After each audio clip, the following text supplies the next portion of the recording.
Welcome to अध्यापन। आज की वीडियो में हम फरवरी मंथ के कुछ इंपॉर्टेंट करंट अफेयर्स को क्विज की फॉर्म में देखेंगे। तो आइए वीडियो को स्टार्ट करते हैं।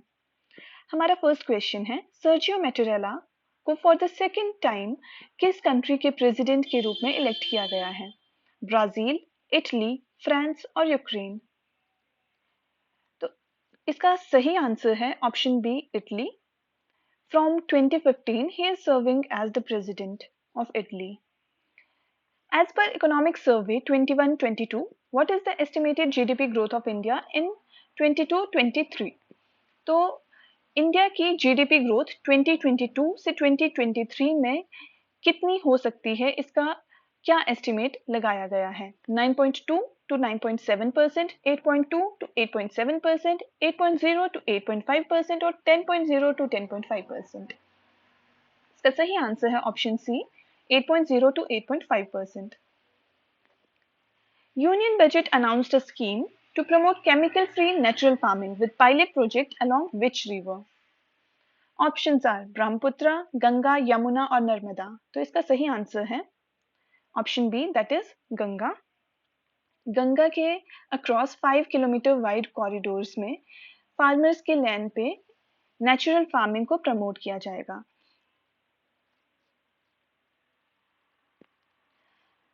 Which company in collaboration with France constructed INS Vagir, Indian Navy's new Scorpion class submarine? DRDO, Mazagon Dock Shipbuilders Limited, Garden Reach Shipbuilders and Engineers Limited, Hindustan Aeronautics Limited. इसका सही answer है option B, Mazagon Dock Shipbuilders Limited. इससे related आपको project 75 के बारे में पता होना चाहिए। प्रोजेक्ट 75 के अंडर 6 स्कॉर्पियन क्लास सबमरीन्स को बनाया जा रहा है by this Mazagon dock shipbuilders limited, और इसके लिए नेवल ग्रुप ऑफ फ्रांस से टेक्नोलॉजी के लिए कोलैबोरेशन की गई है। 6 स्कॉर्पियन क्लास सबमरीन्स में से INS Kalvari, INS Khanderi, INS Karanj और आईएनएस वेला ऑलरेडी कमीशन हो चुकी हैं। 5th स्कॉर्पियन क्लास सबमरीन है आईएनएस वागीर, जो कि अभी सी ट्रायल जिसके लिए सी ट्रायल कंडक्ट करवाए जा रहे हैं और इसी साल ये कमीशन भी हो जाएगी। और आईएनएस वगशीर के लिए अभी ट्रायल्स करवाए जाने बाकी हैं। अगला क्वेश्चन है, Punaura Dham which was seen in the news recently is located in which state? Bihar, Uttar Pradesh, Madhya Pradesh और उड़ीसा। तो पुनौरा धाम, जिसे गॉडेस सीता का बर्थ प्लेस माना जाता है, ये बिहार में सिचुएटेड है। पुनौरा धाम को अभी रिसेंटली रामायण सर्किट में, स्वदेश दर्शन स्कीम की रामायण सर्किट में और प्रसाद स्कीम में भी इंक्लूड किया गया है, और ये स्कीम 2015 में लॉन्च की गई थी। स्वदेश दर्शन स्कीम में सर्किट बेस्ड टूरिज्म को प्रमोट किया जा रहा है। For example Ramayana circuit, spiritual circuit, Buddhist circuit etcetera. Which is the nodal agency of the new scheme PM Divine? NABARD, North Eastern Council, NITI Aayog और IRDAI। सबसे पहले PM Divine की फुल फॉर्म है prime minister's development initiative for north east. इसे union minister for finance Nirmala Sitharaman ji ने union budget 2022-23 में पेश किया है। इसका सही आंसर है option B, North Eastern Council. इस स्कीम के तहत नॉर्थ ईस्टर्न स्टेट्स में इंफ्रास्ट्रक्चर और सोशल डेवलपमेंट प्रोजेक्ट स्टार्ट किए जाएंगे और इसके लिए इनिशियल एलोकेशन 1500 करोड़ की गई है। इंटरनेशनल इंटेलेक्चुअल प्रॉपर्टी इंडेक्स, जिसे यूएस चैम्बर्स ऑफ कॉमर्स ने रिलीज किया है, इसमें इंडिया की क्या रैंक रही? 10, 12, 43 और 55। तो इसका सही आंसर है ऑप्शन सी, दैट इज 43। इस लिस्ट में यूएसए ने टॉप किया है with 95.48% स्कोर और इंडिया का स्कोर 38.4% रहा। 38.6% रहा। Last year it was 38.4 and this year it is 38.6%। USA ने टॉप किया है, सेकंड पे यूके और थर्ड पे जर्मनी रहा है। Next question is, Which Indian city has the most traffic congestion as per TomTom traffic index? New Delhi, Mumbai, Bengaluru और चेन्नई। तो इसका सही आंसर है मुंबई। इंडिया में मुंबई सबसे कंजेस्टेड रहा, मुंबई के बाद Bengaluru, then New Delhi and then Pune. World wide देखा जाए तो Istanbul, that is in Turkey, was the most congested place. Then second was Moscow, third was Kiev, and Mumbai at world level was in fifth place. Then Dharma Guardian exercise is an annual military exercise between India and which country? Sri Lanka, Japan, Australia और UAE। तो इसका सही answer है Japan. इसे कर्नाटका में conduct करवाया गया और इसमें इंडिया की मराठा लाइट इन्फेंट्री रेजिमेंट की 15th बटालियन ने पार्टिसिपेट किया। इसे एनुअली सिंस 2018 कंडक्ट करवाया जा रहा है। स्पर्श is an initiative of which union ministry? Home ministry, rural development ministry, defence ministry और टूरिज्म मिनिस्ट्री। इसका सही आंसर है ऑप्शन सी, डिफेंस मिनिस्ट्री। सबसे पहले स्पर्श की फुल फॉर्म है सिस्टम फॉर पेंशन एडमिनिस्ट्रेशन रक्षा। इसका एम पेंशन एडमिनिस्ट्रेशन में एफिशिएंसी और ट्रांसपेरेंसी लेकर आना है।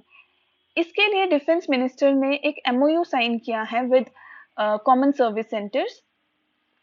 More than 4 lakh common service centres के साथ एमओयू साइन किया गया है।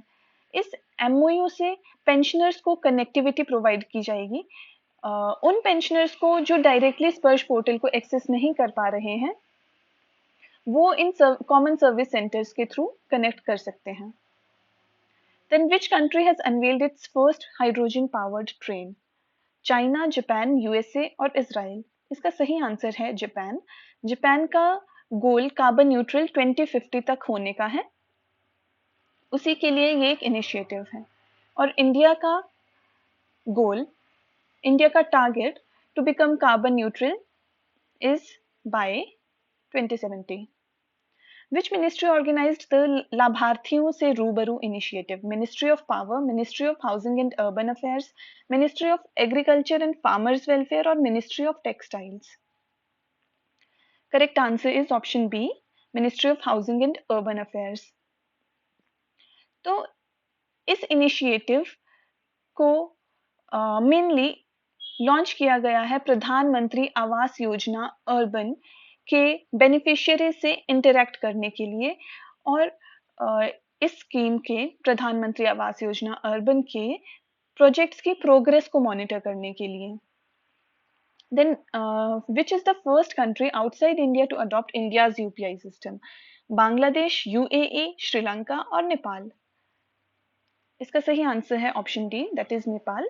ये नेपाल में डिजिटल इकोनॉमी को बूस्ट करने में हेल्प करेगा। इसके अलावा Bhutan is the first country in our immediate neighbourhood to adopt mobile based payments through भीम app. Then which institution launched the Community Innovative Fellowship? NITI Aayog, ISRO, DRDO और National Innovation Foundation?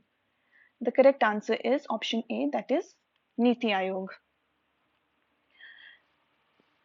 इस community innovative fellowship को international day of women and girls in science के occasion पे launch किया गया, जो कि 11th फरवरी को मनाया जाता है।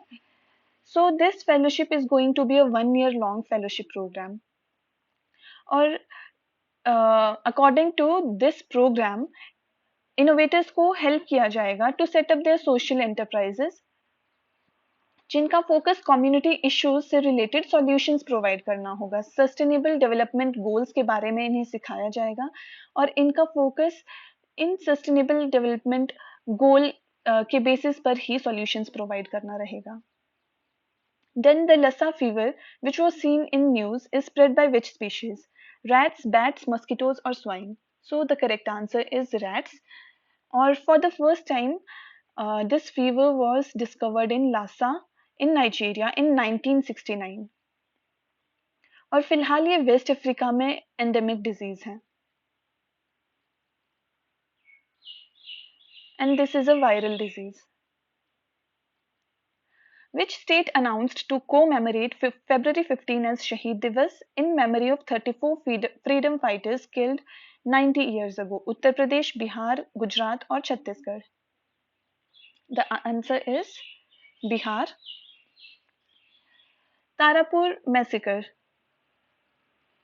के को कोमेमोरेट करने के लिए इसे मनाया जा रहा है. तारापुर मैसेकर में एक्चुअली 34 फ्रीडम फाइटर्स को पुलिस ने मार दिया था इन तारापुर.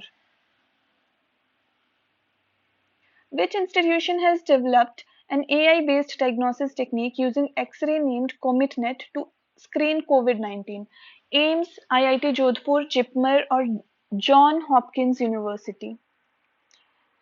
इसका करेक्ट आंसर है IIT Jodhpur.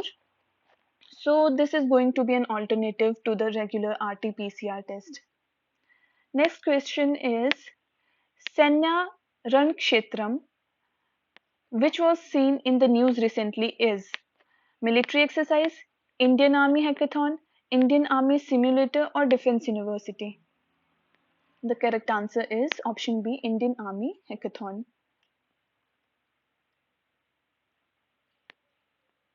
And this event was held under the guidance of Shimla based ARTREC, that is Army Training Command.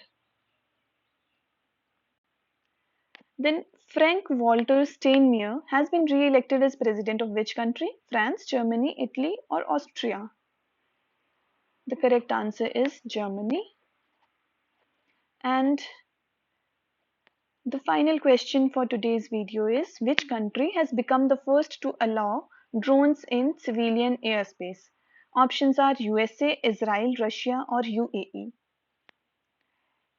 The correct answer is option B, Israel. That was all for today's video. If you found it useful, then please share and subscribe to our channel. Thank you.